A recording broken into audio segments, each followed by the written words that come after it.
ओम शांति। आज हम सुना रहे हैं कि मनुष्य का अंत समय की स्मृति का क्या महत्व है।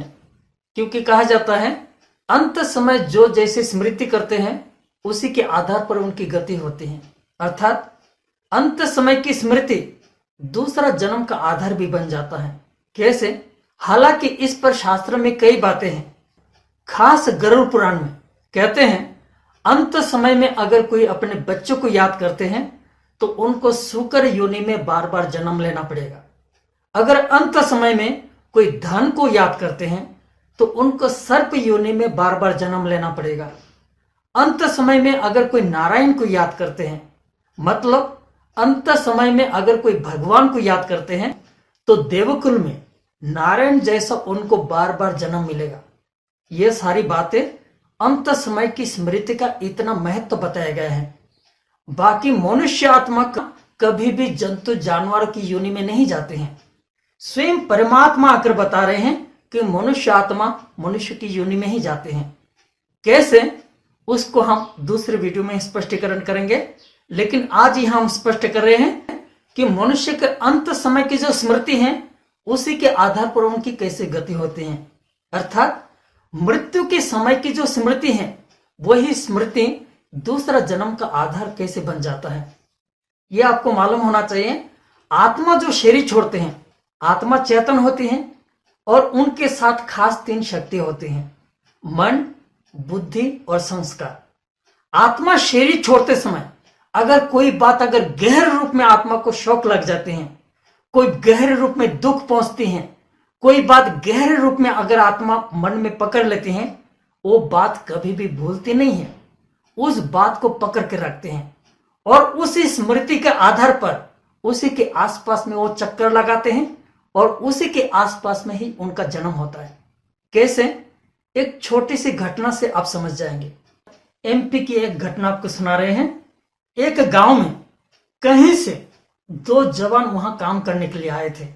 एक का नाम था रामदास और दूसरे का नाम था श्यामलाल। ये दोनों पढ़ा लिखा में कमजोर था, तो दूसरे के घर में गाय भैंसे चराने का वो काम करता था। तो 1-2 साल वो लोग गाय भैंसे चराने का काम करता है और ये दोनों आपस में मिलता था और दोनों आपस में दोस्त बन जाता है। और ये दोनों आपस में मिलकर वो प्लान करते हैं कि हम दोनों यहाँ किसी की जमीन लेकर हम लोग खेती करते हैं और हम दोनों एक साथ में रहते हैं। तो दोनों दोस्त बनने के कारण वो लोग वो गाय भैंसे चराने का काम छोड़कर दूसरे की खेती लेकर वो लोग खेती करना शुरू कर देते हैं और 2-4 साल में ही उनको अच्छा पैसा कमाई हो जाता है। तो 2-4 साल के बाद उन्होंने उसी गांव में ही एक छोटी सी जमीन भी ले लेते हैं और एक झोपड़ी भी बना लेते हैं। तो उस झोपड़ी में ये दोनों आपस में मिलकर दोस्त बनकर रहता था और दूसरे की खेती लेकर खेती करता था।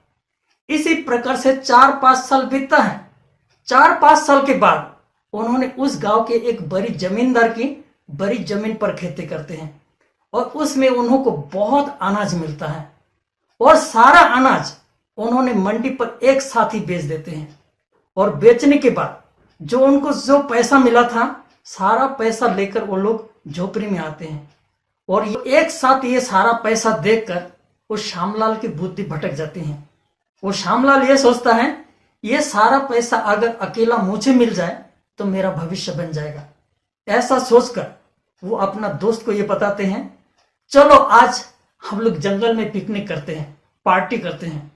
तो दोस्त होने के कारण वो मान जाता है और दोस्ती होने के कारण वो जंगल में पार्टी करने के लिए जाते हैं। लेकिन ये श्यामलाल उसको कहाँ खत्म करके कहाँ दफना के आते हैं उस गांव में किसी को कुछ भी पता नहीं चला।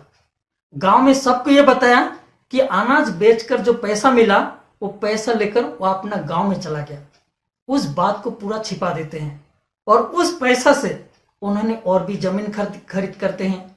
वहां एक अच्छा घर भी बना लेते हैं, शादी भी कर लेते हैं और उनका एक बच्चा भी पैदा हो जाता है।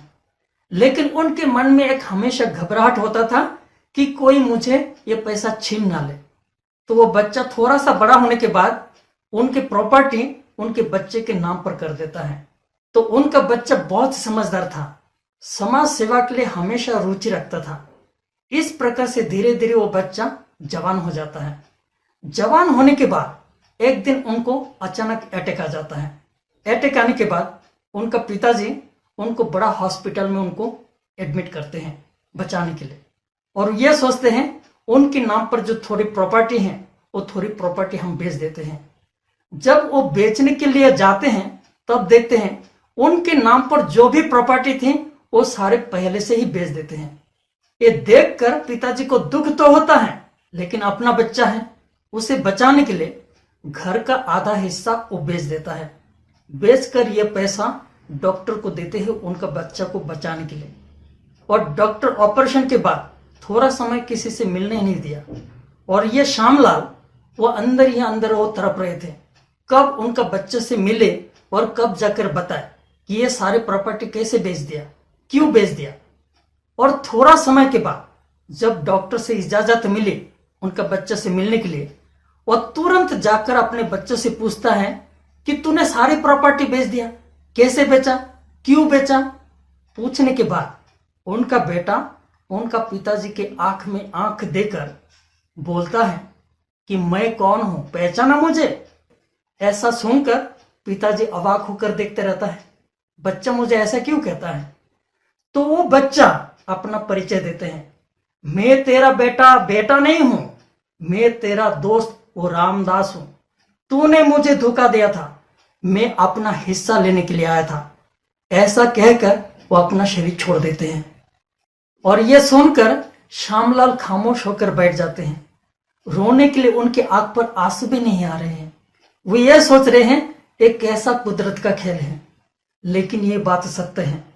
शरीर छोड़ने के बाद भी आत्मा सूक्ष्म शरीर सहित वो सामने हाजिर रहता है, और जो बात दिमाग में छप जाती है वो कभी भूलते नहीं है।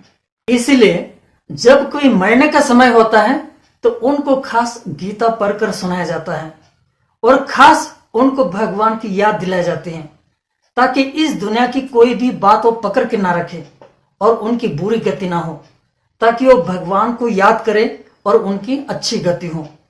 लेकिन अंत समय में वही याद आएगी जो बात हमारे अंदर में गहरे रूप में छिपी हुई होती है। गहरी कोई इच्छाएं हैं, गहरी कोई तृष्णाएं हैं, गहरे रूप में किसी से प्यार है या किसी से दुश्मनी है। वही बात ना चाहते हुए भी उनको याद आएगी और उसी प्रकार से उनकी गति होगी।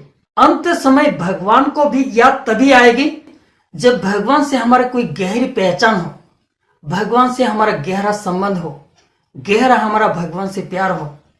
इसलिए हम भगवान को अच्छी तरह से पहचानने की कोशिश करें और भगवान से प्यार का संबंध जोड़ने की कोशिश करें।